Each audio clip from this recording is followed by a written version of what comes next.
Olá, pessoal. Hoje eu venho falar com vocês sobre um assunto importante, né? Que é sobre áreas degradadas. Então, o que é áreas degradadas? São áreas que estão com o solo erodido, com o solo empobrecido, com instabilidade hidrológica. Então, são aquelas áreas que sofreram deteriorização promovida pela ação antrópica, ou seja, o homem. Ela pode ser química, física e biológica. Química é quando falo sobre a acidificação do solo, quando sobre a salinização, sobre a perda da fertilidade devido a esses impactos ambientais. O solo ele torna infértil, então a física, onde vai ocorrer o declínio estrutural do solo, um compactamento no solo devido a esse impacto, como exemplo, pisoteio de gado pode causar várias outras formas, podem causar aí a compactação do solo. E biológica é onde vai causar aí a perda da diversidade do solo, né? No caso da redução e redução da matéria orgânica. Causas de degradação aí, uma das mais comuns, né, que são o desmatamento de forma desordenada, de forma sem planejamento para a repovoação dessas árvores, a mineralização, que também ela é o desmatamento e a mineralização é um dos principais problemas que enfrenta-se e que impacta bastante as áreas. A erosão, a poluição, a urbanização desordenada, né, o crescimento exacerbado e tem causado muita degradação e impacto ambiental. E uma das outras formas é práticas agrícolas intensivas. Como consequência, temos muitas coisas. Uma das consequências é a perda, né, da biodiversidade. As plantas e animais, elas perdem o seu habitat e acabam se espalhando, fugindo, morrendo. Então, acaba que perdendo plantas, animais, perdemos também, devido à desertificação, o solo, porque ele se torna infértil, né? Ele não é capaz de sustentar uma vegetação e consequentemente, alterando o clima local. Já mencionei, né, quais as causas da degradação e as consequências, né, que esse impacto ambiental nos traz para nós, seres humanos e o ambiente, principalmente.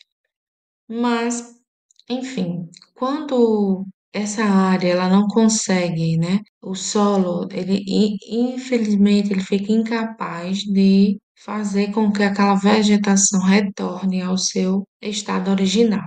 Então, quando não são capazes, existe a forma técnica, né, que é de formar novas florestas.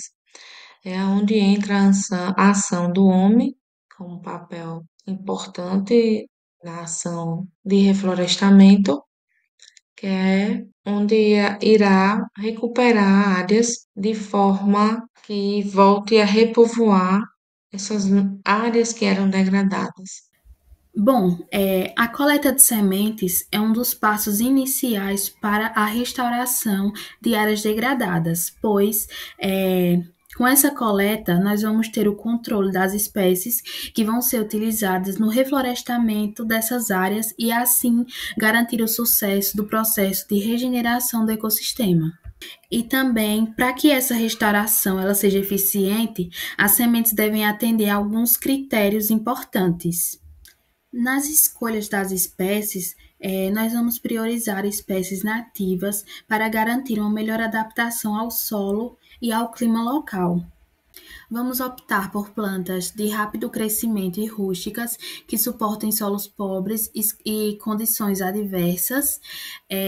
Também vamos selecionar espécies que sirvam como plantas enfermeiras, que são espécies pioneiras que preparam o solo para espécies mais exigentes.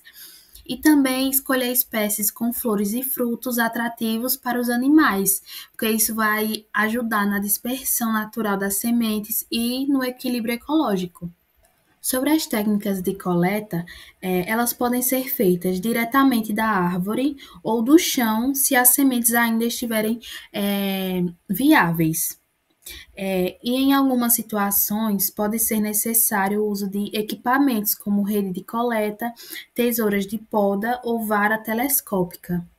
E depois da coleta dessas sementes, serão feitas mudas onde elas serão cultivadas e cuidadas, e depois levadas para o plantio, para fazer o reflorestamento da área degradada que foi escolhida. Após o plantio, a fase de rustificação é crucial para garantir que as sementes germinadas e as plantas jovens se desenvolvam.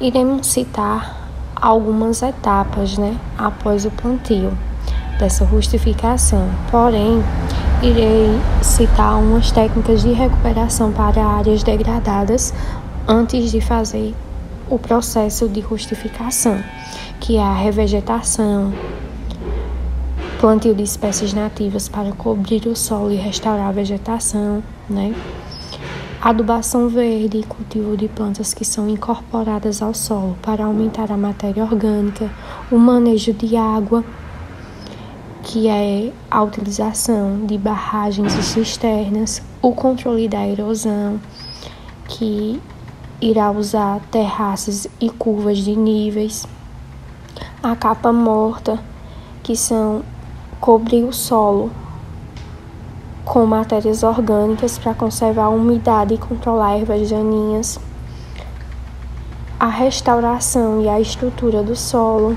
que é a aeração e o uso de biochar, e agroflorestas, que é a integração de árvores com culturas agrícolas. A fase de rustificação após o plantio, ela tem alguns passos. O primeiro passo é o monitoramento do crescimento, que é importante acompanhar o crescimento das plantas regularmente. O controle de irrigação, que a irrigação deve ser feita de maneira adequada, evitando tanto a falta quanto o excesso. O solo deve estar mantido úmido, mas não encharcado. O controle de plantas daninhas, que as plantas daninhas podem competir por nutrientes e água, prejudicando o desenvolvimento das mudas. A fertilização, que dependendo da qualidade do solo, pode ser necessário adicionar fertilizantes orgânicos, como matéria orgânica ou esterco, proteção contra pragas e doenças, monitorar as plantas para identificar sinais de pragas ou doenças, poda e manutenção, à medida que as plantas vão crescendo, pode ser necessário realizar podas para remover galhos mortos. Avaliação da biodiversidade, observar a presença de outras espécies vegetais e animais na área recuperada. E documentos do processo, manter registros sobre as atividades realizadas. Também iremos abordar sobre os métodos de plantio, que pode ser o plantio direto e o plantio convencional. O plantio direto é um processo que é utilizado primeiro a preparação do solo, a conservação, ter ervas daninhas, menor uso de herbicidas, o custo, que geralmente é menor, e a sustentabilidade, ou seja, mais sustentável, E o plantio convencional, iremos ter que preparar o solo, conservá-lo, Que solo exposto tem um maior risco de erosão, ervas daninhas, combater o controle mecânico e químico, o custo, que ele é geralmente maior, né? Ele é maior do que o plantio direto, e a sustentabilidade, que ele é menos sustentável do que o plantio direto.